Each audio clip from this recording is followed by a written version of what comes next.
الكريم أما بعد أعوذ بالله من الشيطان الرجيم بسم الله الرحمن الرحيم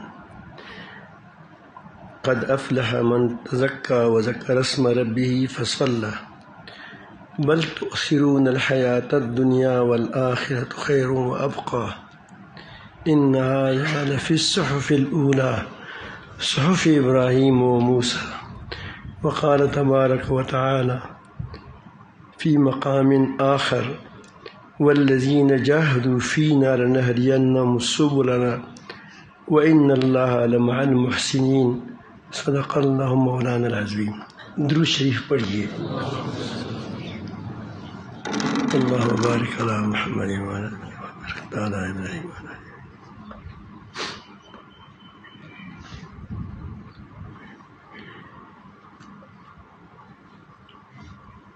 دینی علوم کے دو قسم ہیں بڑی بڑی۔ دینی علوم کے بڑی بڑی قسمیں دو ہیں۔ ایک کو ہمارے علماء قالی علوم کہتے ہیں، دوسری کو حالی علوم کہتے ہیں۔ آپ نے سنا ہوگا امام روم رحمۃ اللہ علیہ کے اشعار میں، یہ دوسری بزرگوں کے اشعار میں، کہ صاحب حال بن جاؤ، صاحب حال بن جاؤ۔ لیکن چونکہ ہم نے کبھی کبھی وہ جب حقیقت ہم نے نہیں دیکھا ہوگا تو ہم جس کو بھی دیکھتے ہیں بس ہم اس پر وہ فتویٰ لگاتے ہیں کہ گویا یہ بھی ایسا ہوگا۔ اس کی مثال منیرون رحمۃ اللہ علیہ نے بیان فرمایا ہے۔ وہ کہتے ہیں کہ ایک آدمی کے پاس ایک طوطا تھا دکان کے اندر ایک طوطا تھا۔ وہ بڑی میٹھی میٹھی باتیں کرتا ہے، آ جاؤ بیٹھ جاؤ، چند باتیں سکھائی جاتی ہیں، وہ اس نے سیکھی تھیں، اور کبھی کبھی ہنستا بھی تھا۔ ایک بار بلی آئی اور وہ یہ ڈر گیا اور اس نے پڑک پڑک کر کے پڑایا تو اس وہاں ایک شیشہ تھا تیل کا، وہ گرا دیا۔ وہ تیل قیمتی تیل تھی، تو اس مالک نے اس کے سر سے بطور تنبیہ پر نکالے، سر کے اوپر سے اس کو نوچ لیے اور اس کو گنجا کر دیا۔ تب وہ بات ہی نہیں کر رہا تھا، مراورش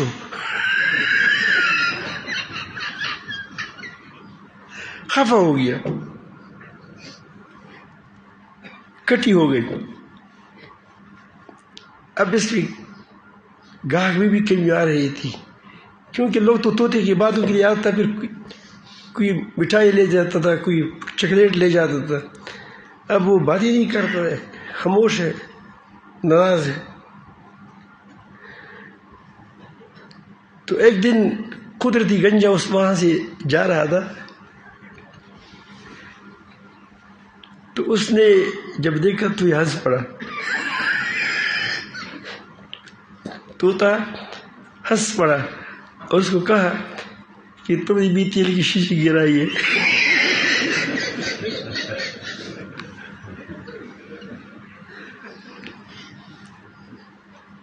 تو ہمیں نے صاحب حال لوگوں کو دیکھا نہیں ہے، اسی لیے ہم کہتے ہیں کہ یہ جو راستے میں پڑے ہیں، چرس پیتے ہیں، بنگ پیتے ہیں، یا یہ رسمی پیری مریدی میں لگے ہوئے ہیں، تو ہمارا خیال یہ ہوتا ہے کہ یہ اسی لیے پھر بیچارے دوسرے لوگ جو ہیں ان کو دیکھ کر کیا ہے وہ کہتے ہیں کہ یار یہ غلط لوگ ہیں۔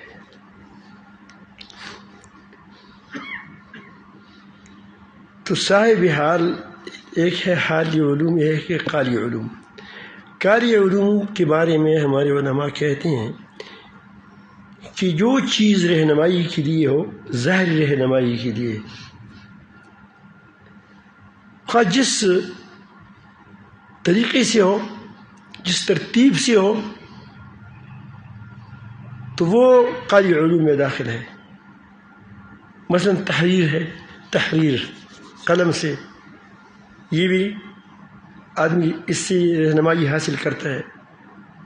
آپ کسی کو خط لکھتے ہیں وہ سمجھ جاتا ہے، آپ کتاب پڑھتے ہیں تو کتاب سمجھ جاتے ہیں۔ تو یہ کتاب بھی کیا ہے؟ قاری علوم میں داخل ہے، اس لیے کہ یہ اس سے ظاہری رہنمائی حاصل ہوتی ہے۔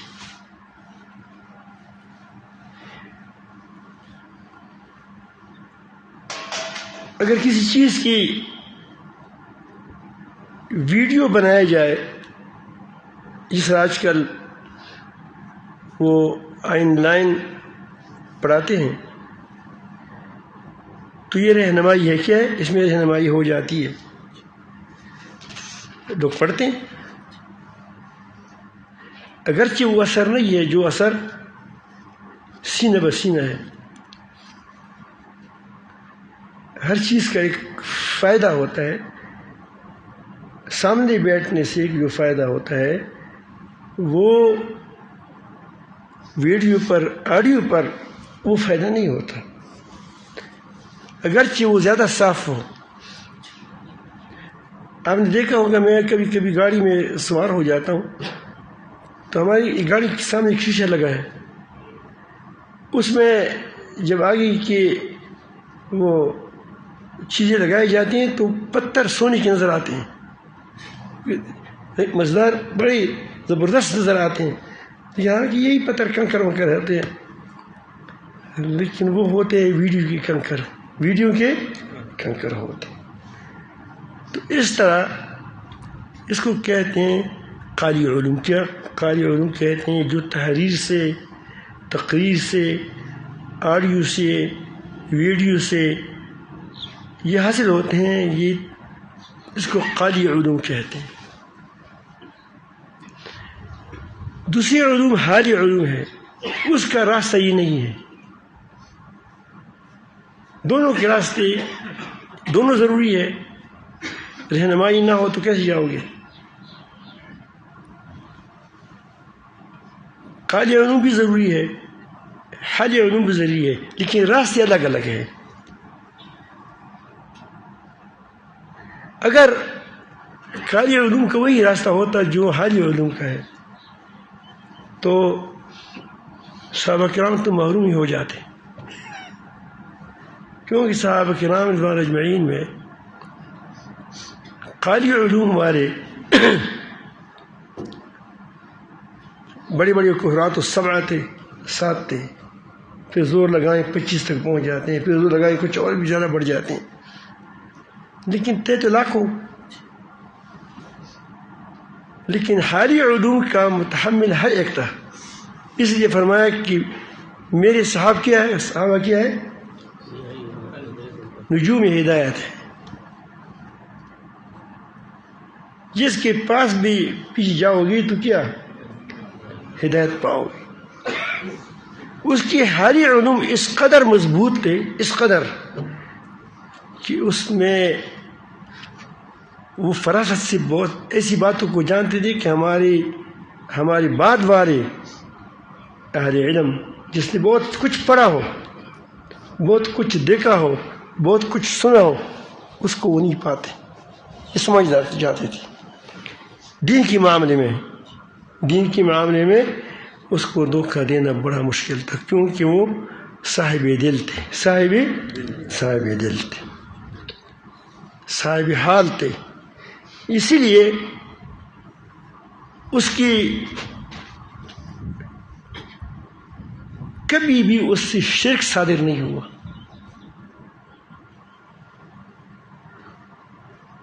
حالانکہ بڑے بڑے علماء نہیں ہوتے ہیں، جیسے ہماری مثلا شیخ الحدیث ہے، یہ علماء تھے بہت بڑے، لیکن جو ہم کہتے ہیں، جس کو ہم کہتے ہیں قائدی کے علماء،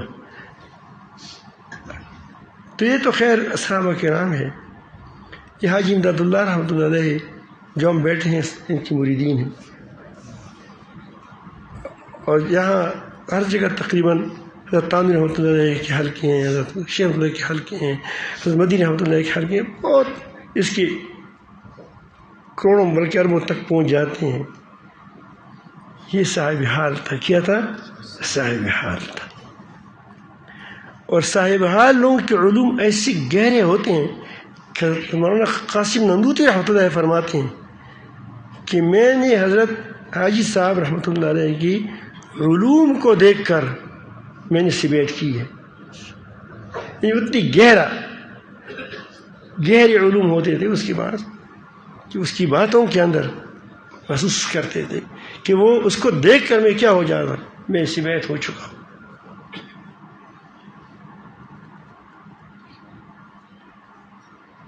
چھوٹی باتوں میں پوری بات کو حل کر لیتے تھے۔ تو حاجی علوم کا طریقہ کیا ہے، وہ طریقہ ہے جہاں اللہ تعالیٰ نے فرمایا والذین جاہدوا فینا لنہدینہم سبلنا، اس کے لیے مجاہدہ ہے، ریاضت ہے، صحبت ہے، ذکر اللہ کی کثرت ہے، یہ اس کا راستہ ہے۔ اس راستے کے بغیر، صحبت کے بغیر یہ کیفیات حاصل نہیں ہوں گی۔ ذکر کے بغیر یہ کیفیات حاصل نہیں ہوں گی۔ اخلاص کے ساتھ اللہ تعالیٰ کے سامنے کھڑے ہونے کے بغیر یہ کیفیات حاصل، اس لیے فرمایا ان اللہ لمع المحسنین۔ کبھی کبھی مجاہدی ویسے بھی لوگ گڑبڑ کبھی یہ بھی کرتے ہیں، والذین ان اللہ لمع المحسنین، ہم محسنین کے ساتھ ہیں۔ جب اخلاص کے ساتھ آدمی مجاہدہ کرتے ہیں، اللہ ریاض کرتا ہے، تو اللہ تعالیٰ جل جلالہ اس کو محروم نہیں فرماتا۔ اب اس کا راستہ کیوں مختلف ہے؟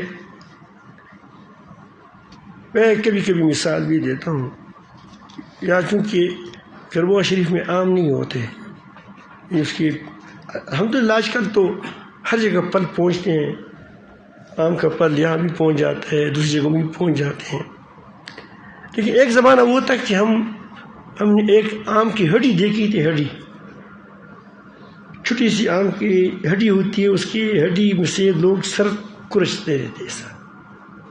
اس زمانے میں جو آدمی کو جب گنجا ہو جاتا تھا، گنجا،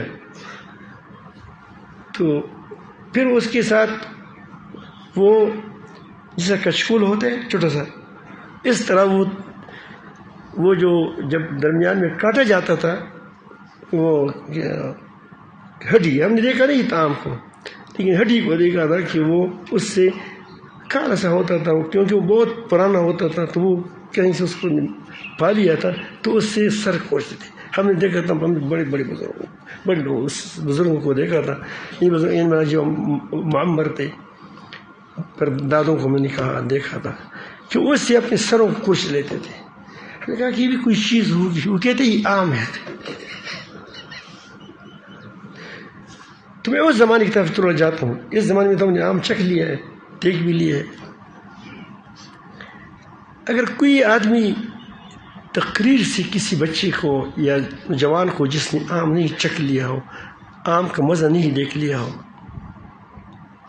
اس کو کوئی کہے کہ عام ایسا ہے، گول ہے اور یہ ہے، کیا اس کو عام کی حقیقت سمجھ آئے گی؟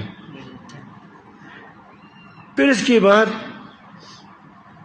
اس کو ایک اور آدمی آئے، اس کو کہ میں سمجھاتا ہوں، دعویٰ کرتا ہے،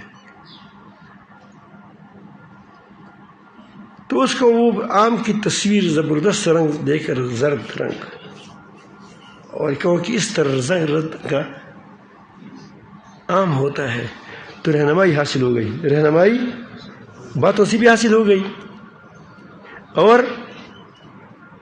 اس کے تصویر سے بھی، صورت سے بھی، یہ سے بھی حاصل ہو گئی۔ وہ کہتے ہیں چکھ لیتے ہیں، تو وہ کہتے ہیں یہ تو میٹھا نہیں ہے، اس میں کوئی مزہ نہیں ہے، آپ کہتے ہیں بڑا مزیدار ہوتا ہے۔ تیسرے آدمی کہتے کہ میں بتاتا ہوں. اس کے ساتھ ویڈیو والا کا باغ تھا آم کا، کہیں ملتان سے لایا جاتا ہے، کہیں وہ دوسری جگہ کہاں جہاں زیادہ جہاں آم کے باغات ہوتے ہیں وہاں سے ویڈیو کر کے وہاں سے زرد زرد آم تھے اس طرح امنر کیڑی ہوئے سے. تو اس کو بتایا کہ دیکھو یہ آم ہے. اس نے موبائل کو چک لیا تو وہ کہتے ہیں ٹھیک ہے.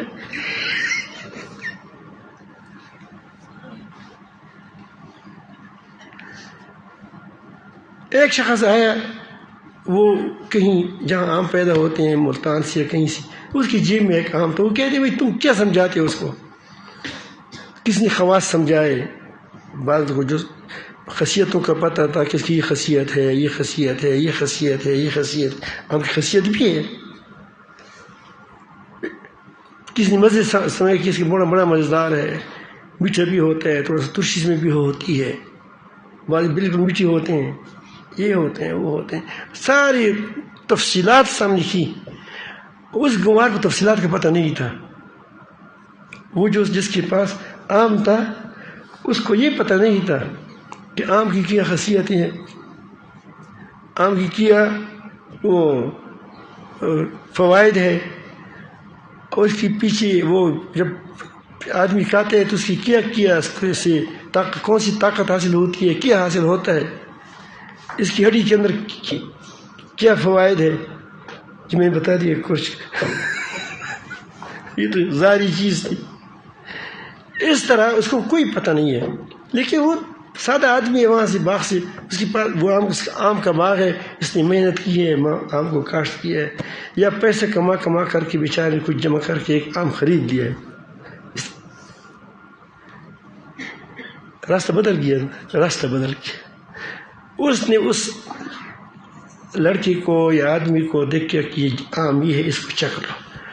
اس کو جب کیلا کر دیا اسے. آج کل تو اچھے آم آئے ہیں، اس زمانے میں یوں ہی چوس لیتے، چھوٹا سا آم ہوتا تھا. یہ جو میں کہتا ہوں وہی چھوٹا سا ہوتا ہے. اس کو کیا ہم ٹور کہتے ہیں، کیا کہتے ہیں، راٹور کہتے ہیں، یہ کیا کہتے ہیں. چھوٹے چھوٹے ہوتے تھے، وہ سے بھی چھوٹے ہوتے تھے کیونکہ وہ اس کو طرح نہیں جگ کے کاٹے جاتے تھے، یوں ہی بس چوس لیتے تھے لوگ. اس کے بعد اب اسے دیکھ لیا، اس نے کہا کہ ہاں یہ امام ہے، بڑا مزیدار ہے، تو خریدنا چاہیے، یہ تو خریدنا چاہیے. تو یہ تزکیہ جو ہوتا ہے حاصل ہوتا ہے، یہ کس سے حاصل ہوتا ہے؟ یہ مجاہدہ سے حاصل ہوتا ہے. یہ حالی علوم تزکیہ جس پر فلاح کا دار و مدار ہے. قد افلح من تزکا، کامیاب ہوا جو شخص جسے تزکیہ کیا.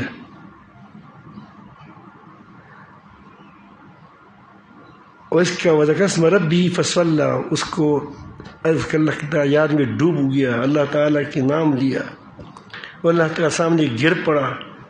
ابھی خشیت اس کو گراتا ہے، خشیت الہی، عظمت الہی ابھی سامنے ہے، اللہ کے سامنے گر پڑا ہے کہ میں بھی تیرا، میرا مال بھی تیرا، سب کچھ تیرا ہے، یہ تیرے حکم کے آگے. لیکن ہم مجاہدہ نہیں کرتے، بل تؤثرون الحیات الدنیا والآخرۃ خیر وابقیٰ. آخرت کے لیے تو مجاہدہ چاہیے. اسی لیے یہ حالت حاصل نہیں ہوتی. یہ صرف قرآن مجید میں نہیں ہے. ان ھذا لفی الصحف الاولی صحف ابراہیم و موسیٰ، تمام انبیاء علیہ السلام کی صحف میں، ابراہیم علیہ السلام کی صحف میں، موسیٰ علیہ السلام کی صحف میں یہی چیز تھی. تو اس کے لیے راستہ کیا ہے؟ مجاہدہ ہے. مجاہدے میں کیا ہے؟ صحبت ہے، صالح ہے. یا ایھا الذین آمنوا اتقوا اللہ وکونوا مع الصادقین، اے ایمان والو تم تقوی اختیار کرو. تقوی پیدا کرنے کے لیے، تقوی کو پر قائم رہنے کے لیے، تقوی میں ترقی کرنے کے لیے صحبت صالح ہے. ایک بات حاصل ہو گئی. آج کل یہ چیزیں ویڈیو میں حاصل نہیں ہوتی. یہ چیزیں دو آدمی تمہارے سامنے بیٹھے ہوں وہ بہت زیادہ ہے ان 2 لاکھ سے جو تم ویڈیو کے سامنے بیٹھے ہیں.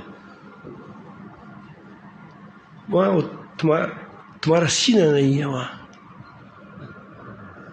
فرق ہے. وہاں بھی کریں گے، کانوں کی مزہ آئے گا. آپ ٹیپ ریکارڈ سے باتیں سننے تو مزہ آ جاتا ہے، لیکن وہ تصویر جو صحبت سے حاصل ہوتی ہے وہ ایک گناہ صحبت ہے، لیکن کامل صحبت نہیں ہے. دوسری چیز ذکر اللہ کی کثرت ہے.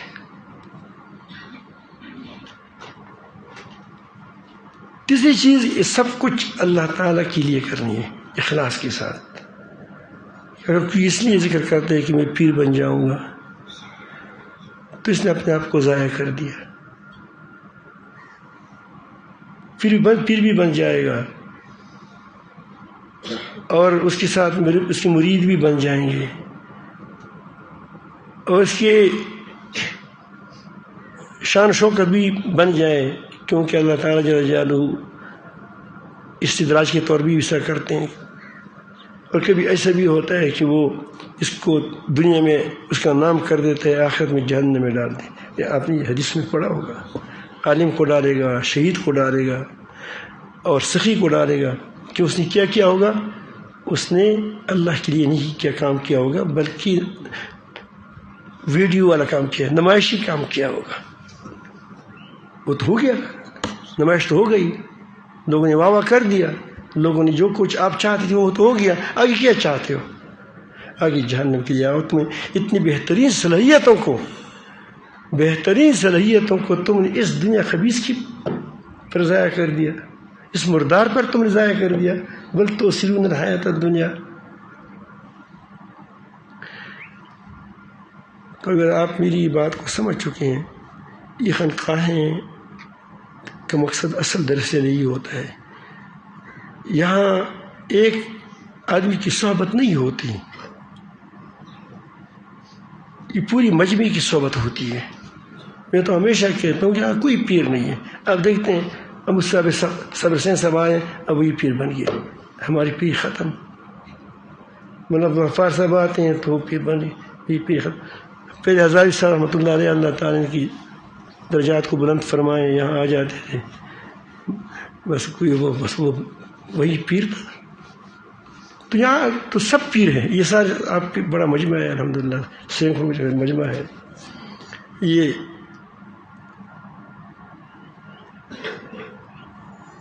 اللہ کرتے ہیں، خلوص سے محبتیں ہیں. یہ اس صحبت حاصل ہے الحمدللہ. یہاں ذکر اللہ کے لیے تمہیں وقتاً فوقتاً بیدار کیا جاتا ہے کہ یہ وقت دعاؤں کا ہے، یہ وقت تہجد کا ہے. یہ ساری چیز کے اندر ذکر کے اندر آ جاتی ہے. یہ تہجد کا وقت ہے، تم کو اٹھایا جاتا ہے. یہ اب دعاؤں میں بیٹھ جائیں، عصر کا وقت ہے یا مغرب کا وقت، دعا میں قبولیت ہوتی ہے تو وہاں بیٹھ جائیں. تو آپ کو تنبیہ کرتے ہیں کہ یہ کرے وہ کرے، تو آپ کو ذکر میں بھی لگا دیتے ہیں. اور وہ آپ کو ضروری تعلیمات بھی دیتے ہیں کہ جس وجہ سے آپ شرک سے بچ جائیں، نفاق سے بچ جائیں، اور آپ کی وہ اللہ تعالیٰ کی وہ ضروری احکام وہ سیکھ جائیں. تو یہ آپ دیکھتے ہیں یہاں آپ کو یہی نظر آئے گا. خانقاہ میں یہی چیز ہوتی ہے، یہی چیزیں ہوتی ہیں جس سے انسان، پہلے بھی یہ خانقاہ میں یہی چیزیں ہوتی تھی، لیکن آج اس میں سیاست آ گئی، تبصرے آ گئے، باتیں آ گئیں، اخباریں آ گئیں، ٹیلیفون کیا خانقاہ کے اندر بیٹھے اپنی سر پر چادر اوڑھ کر اندر سے کیا ویڈیو، کیا آج کیا خبریں. کچھ وقت تو موبائل کو بھول جائیں، گھر میں جائیں رکھنے، پھر آپ کو فائدہ ہوگا. بہت سے لوگوں کو ہم دیکھتے ہیں کہ وہ کہتے ہیں کہ ہمارے 5 مدرسے ہیں یا دین مدرسے ہیں، نماز بھی 2 جگہ پڑھانی ہے. کیونکہ مجھ سے بغیر کام نہیں چلتا، تو ایک جگہ بھی جمعہ پڑھاتا ہوں آدھا، وہ 1 بجے پڑھاتا ہوں، دوسری جمعے کو 2 بجے، کیا وہ 1:30 بجے پڑھاتا ہوں، تیسری کو یعنی خطبہ، یعنی وہ نماز نہیں خطبہ، اور 3 بجے وہ جگہ تو میرا نماز جمعہ ہے، کتنا بڑا کام ہو رہا ہے۔ اور صبح تدریس کرتا ہوں، صبح سے لے کر مغرب تک لگا رہتا ہوں، فلان کتابیں فلان کتاب، لوگ چھوڑتی نہیں ہے، فلان کتابیں یہ بھی تم نے کر دیا۔ وہی رمضان میں ہمارے بزرگوں نے اس لیے درمیان میں کچھ وقفہ دیا تھا 2-3 ماہ کے، تاکہ اس میں کیا کریں، یہ اپنی کچھ ذکر کریں، کچھ تمام سال مصروف رہتے ہیں، اس سال کے آخر میں کیا کریں، کچھ نہ کچھ اللہ اللہ کرے، یہ اس لیے وقفہ دیا تھا۔ رمضان مبارک کی برکتیں میں حاصل ہو جائیں گی، تو اس میں ہم نے منطق کا دورہ رکھ دیا، لکھ دیا کہ بھائی اس میں منطق کا دورہ کرا دیں گے۔ کسی نے کہا کہ اس وقت اس میں ادب کا کیا کریں گے، کسی نے کہا کہ عربی کا دورہ کرائیں گے، کسی نے کہا کہ صرف نحو کی دورہ کریں گے، وغیرہ وغیرہ۔ وہ وقت بھی دورے میں چلا گیا، پھر شروع ہو گیا اسباق۔ میں تمام دن کے کام کرتا ہوں، اگر اتنے ہم دیندار ہوتے تو ہم حسد کیوں کرتے؟ مدارس کے اندر 2 استاد ہوتے ہیں، اس کو آپس میں نہیں لگتی، وجہ کیا ہے، جب دونوں اللہ والے ہیں تو لگتی کیوں نہیں ہے؟ معلوم ہوا کہ حسد تو شیطان کا کام ہے۔ حسد کس کا کام ہے؟ حسد شیطان کا کام ہے، تکبر شیطان کا کام ہے۔ تو یہ ہماری چیزیں ہمارے اندر آ جاتی ہیں، یہ وجہ اس کی ہے کہ ہم کام تو بہت بڑے بڑے کرتے ہیں لیکن پیٹرول نہیں ڈالتے۔ بڑی بڑی گاڑیاں خرید لی ہیں، 6 ویل ہے، 22 ویل ہے، 22 ویل۔ ایک بعض مرتبہ ہم گاڑی میں جاتے ہیں، اس سے آگے جانا پڑتا ہے تاکہ ہم آگے ہو جائیں، اتنا لمبی گاڑی ہوتی ہے کہ اس سے آگے جا کر پھر راستے سے گاڑی آ جاتی ہے، اس کو کراس نہیں کر سکتے۔ اب اس گاڑی کے اندر اگر آپ نے ایک کپ جسے آپ اسکوٹر میں اور موٹر سائیکل میں ڈالتے ہیں، ایک ہی کپ پیٹرول ڈال دیں تو پہلے پاؤں لگا دی، ڈر ہی ساتھ کیا ہو جائے گا، وہ ختم ہو جائے گا۔ تو ہم جیسے کم کہ تم ذکر کرو تو کہتے ہیں ہم کیسے فارغ نہیں ہوں، نماز کے لیے فارغ ہے، نہ وہ کھانے کے لیے فارغ ہے، چائے کے لیے ایک سوئی کے ساتھ پینے کے لیے آپ فارغ ہے۔ تو خود بھی جب چائے کوئی بات ہی کرتے ہیں تو میں نہیں پیا۔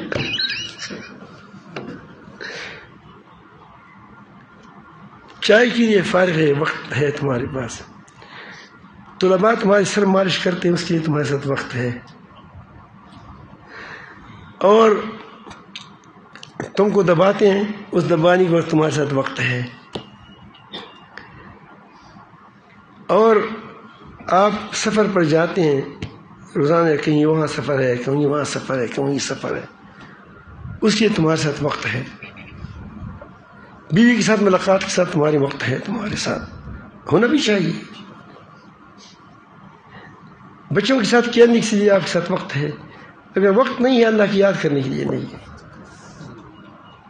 حالانکہ نبی کریم صلی اللہ علیہ وسلم کہ تمام کام دینی ہوتے تھے، کوئی کام ایسا نہیں ہوتا کہ دین سے فارغ ہوتا، اس کی بات بھی دین، اس کا عمل بھی دین۔ آپ کا اللہ تعالیٰ نے خود فرمایا سبحاً طویلا، تمہارے دل میں دین کے لمبے چوڑے کام ہوتے ہیں، یہ وفود آ رہے ہیں، یہ وفود آ رہے ہیں، یہ وفود لوگوں کو بھیجا جا رہا ہے کہ تم فلان جگہ جاؤ، تم فلان جگہ جاؤ، اور لوگوں کی تربیت کر رہے ہیں، اصحاب صوف ہے وغیرہ، ساری امور دن میں اب تک کی ہوئی ہیں، دن میں موقع نہیں ملتا. لیکن نبی کریم صلی اللہ علیہ وسلم کا حال تو یہ تھا کہ کبھی بھی ایک لمحہ کے لیے اللہ تعالیٰ سے غافل نہیں ہوتے تھے. لوگوں کے ساتھ کام بھی کرتے تھے، تشکیل بھی کرتے تھے، تشکیلات بھی کرتے تھے، ادھر ادھر لوگوں کو بھی بیچتے تھے، تربیت بھی کرتے تھے. لیکن اس تربیت میں ایک لمحہ کے لیے اللہ تعالیٰ کی یاد سے غافل نہیں ہوتے.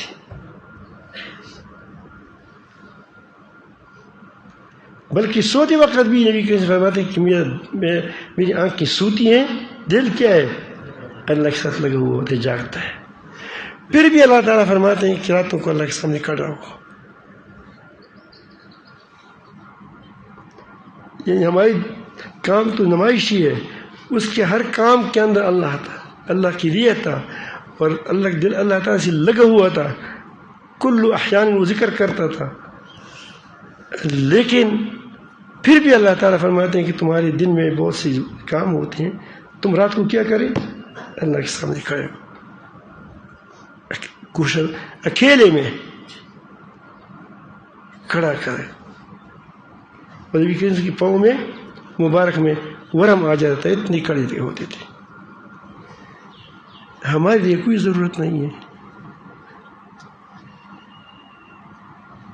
جتنے بزرگان دین گزرے ہیں ان کی لیے ضرورت تھی، لیکن آج کے ملا کے لیے کوئی وہ اتنا بڑا بزرگ ہے کہ اس کے لیے ضرورت ہی نہیں، کیونکہ سب شب و شام دین کی کام میں لگے ہے بیچارہ.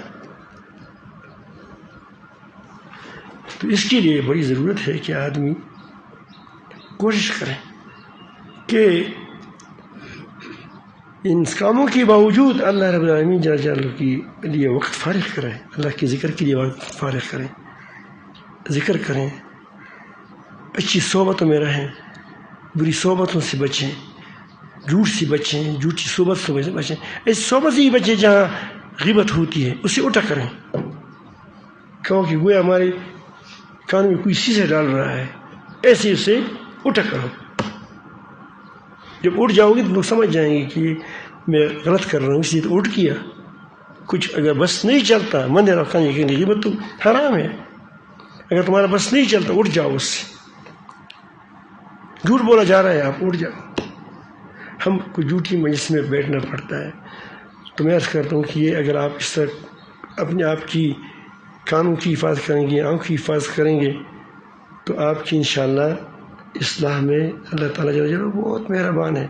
ایک آدمی ایک قدم چلتا ہے خدا کی طرف دل میں تو اللہ تعالیٰ جل جلالہ توڑ چاہتا ہے. ایک بالش جاتے ہے تو اللہ تعالیٰ ہاتھ کے برابر آ جاتا ہے. ہم اس کے بنتے ہیں، وہ ہمارا رب ہے. اس نے ہمارے لیے ماں پیدا کی، کتنے ہمارے ہم پر مہربان ہے. یہ ماں کس نے پیدا کی ہے؟ ہمارے لیے ماں کس نے پیدا کی ہے؟ اس کی محبت کس نے ڈالی ہے؟ رحم کس نے ڈالا ہے؟ اللہ تعالیٰ نے ڈالا ہے. باپ کی مہربانی کس نے ڈالی ہے؟ اور ہمارے لیے جو مرغی پالتی ہیں، اس مرغیوں کے دلوں میں محبت کس نے ڈالی ہے؟ کس کے لیے ڈالی ہے؟ ہمارے لیے ڈالی. کیونکہ وہ بچے ہمارے لیے پالتے ہیں، جب بڑے ہوتے خود نہیں کھاتے، ہمیں ہمارے حوالے کرتے.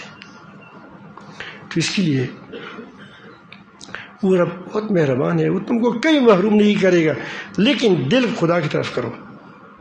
اور اس کے لیے کوشش بھی ہونی چاہیے. اللہ تعالیٰ ہم سب کو اپنی محبت نصیب فرمائے گا. فرمائے میں آپ کو ایک نعت سناؤں گا، ٹھیک ہے انشاءاللہ. زبان سے نہیں، میرے پاس بھی کیا ہے، وہی وہ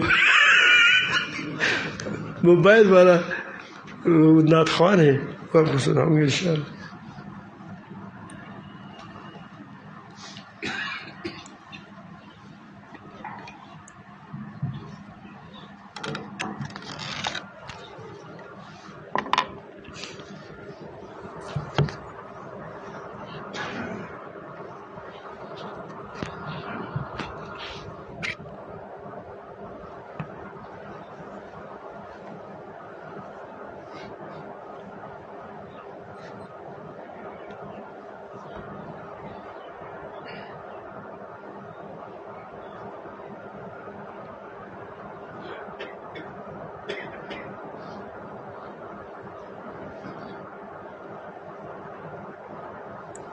محبت میں کبھی ایسا زمانہ بھی گزرتا ہے، زباں خاموش رہتی ہے مگر دل روتا رہتا ہے، زباں خاموش رہتی ہے مگر دل روتا رہتا ہے۔ محبت میں کبھی ایسا زمانہ بھی گزرتا ہے، زباں خاموش رہتی ہے مگر دل روتا رہتا ہے۔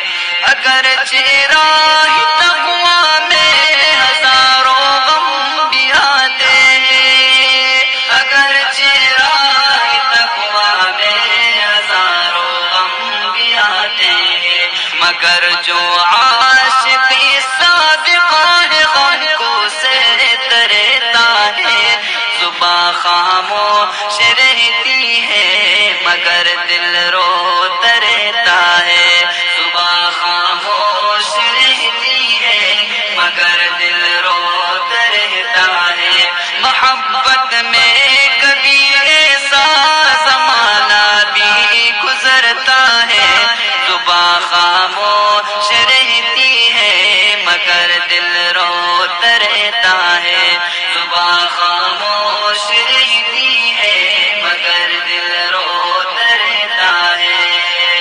صلہ عشقی مجازی کا کیسا ہے ارے توبہ، صلہ عشق۔ اس بات کو سمجھنے بہت بڑا پیارا شعر ہے۔ وہ کہتے ہیں کہ مجازی عشق کا بھی عجیب ہے، لوگ تو لڑکوں پر عاشق ہوتا ہے، لڑکیوں پر عاشق ہوتے ہیں، وہ سوتے ہیں اور یہ عاشق روتے ہیں۔ وہ کہتے ہیں کہ اس کے ساتھ محبت کرو، تم سوتے ہو، وہ کیا ہے، وہ جاگتا ہے۔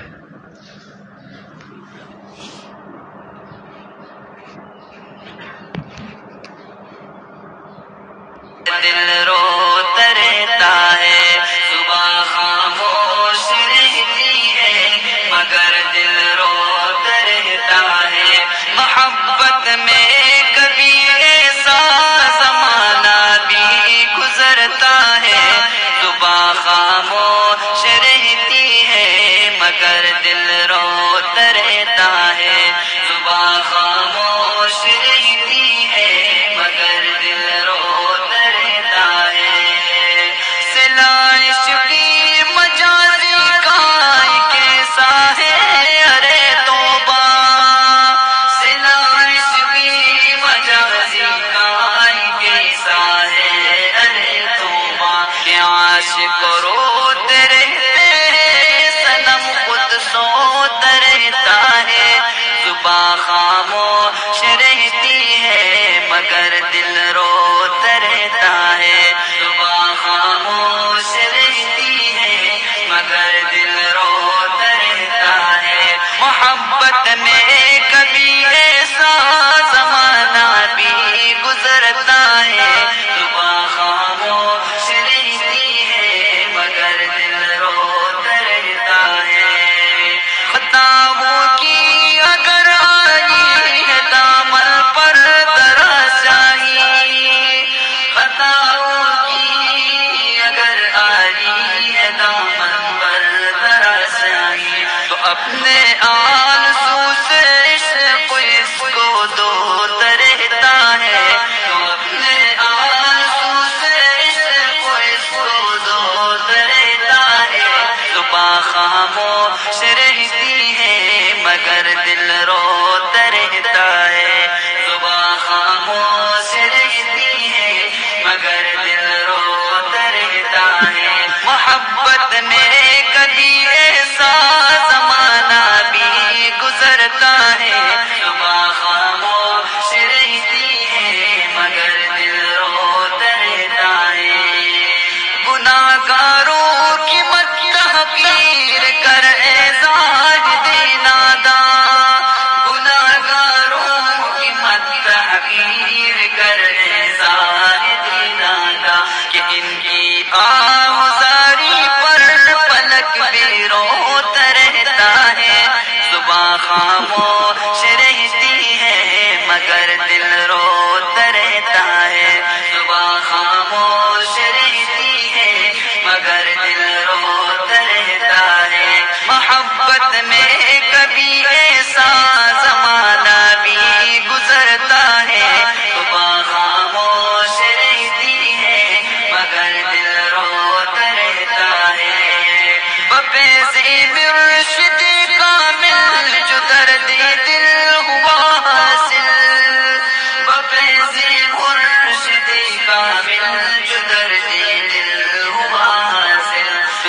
پر جلسے قربی محبت ہوتا رہتا ہے، دل پر جلسے قربی محبت ہوتا رہتا ہے، زباں خاموش رہتی ہے مگر دل روتا رہتا ہے، زباں خاموش رہتی ہے مگر دل روتا رہتا ہے، محبت میں کبھی ایسا زمانہ بھی گزرتا ہے، زباں خاموش رہتی ہے مگر دل روتا رہتا ہے، جو غیروں پر فدا کرتا ہے اپنے قلب جاختر، جو غیروں پر فدا کرتا ہے اپنے قلب جاختر، بے جرم بے وفائی حق سے وہ محروم رہتا ہے، بے جرم بے وفائی حق سے وہ محروم رہتا ہے، زباں خاموش رہتی ہے مگر دل روتا رہتا ہے، زباں خاموش رہتی ہے مگر دل روتا رہتا ہے، محبت میں کبھی ایسا زمانہ بھی گزرتا ہے، زباں خاموش رہتی ہے مگر دل روتا رہتا ہے، زباں خاموش رہتی ہے مگر دل روتا رہتا ہے، زباں خاموش رہتی ہے مگر دل روتا رہتا ہے، زباں خاموش رہتی ہے مگر دل روتا رہتا ہے۔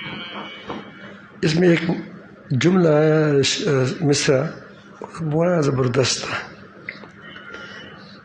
ہماری غلطی یہ ہوتی ہے کہ کبھی ہم سے گناہ ہو جاتا ہے تو پھر گویا ہم سمجھتے ہیں کہ بس ہم خدا سے دور ہو گئے، پھر گناہ پر گناہ کرتے جاتے ہیں۔ آپ نے دیکھا ہوگا جب آدمی سے خطا ہو جاتے ہیں تو کہتے ہیں ویسے بھی خطا ہو گیا، بس اب مجھ سے اللہ تعالیٰ روٹ گیا، ناراض ہو گیا، بس اب تو کیا ہے، پھر وہ تھوڑا سا دوری محسوس کرتا ہے، تو تمہارا قرب کا وقت ہے کہ رو پڑے۔ وہ کہتے ہیں کہ دامن پر کوئی خطا کے داغ لگ گئے تو اس کو آنکھوں سے دھوتا ہے۔ اہل محبت، اہل صاحب حال لوگ ہوتے ہیں، وہ کیا اپنے ہاتھ کیا آنسوں سے اس خطا کو دبی کو دھوتا ہے۔ اس کی مثال ایسے ہے کہ جب بھی بچہ بمپر میں پیشاب کرے، بمپر ہے کیا ہے یہ پیشاب، پیمپر میں پیشاب کرتا ہے تو وہ یہ ماسی بھاگتا نہیں ہے کہ وہ تو ہو گئی، بلکہ وہ کیا کرتا ہے، ماں کی طرف دوڑتا ہے کہ مجھے صاف کرو۔ تو اس طرح بندے کو چاہیے کہ جب خطا ہو جائے تو فوراً آپ کے رب کے سامنے گر جاؤ کہ یا رب خطا ہو گئی۔ یہ آپ کی خطا آپ کے لیے ایک بڑی ہدایت کا سبب بنے گا، درجات بلندی کا سبب بنے گا۔ اس وقت جب آپ آنسو بسائیں گے تو وہ آنسو اللہ پاک کے بہت قیمتی ہوتے ہیں، کیونکہ اللہ کے خوف سے وہ آنسو بہتے ہوں گے۔ اللہ تعالیٰ سب کو اپنا خوف اور اپنی عظمت، اپنی خشیت، اپنی محبت نصیب فرمائے۔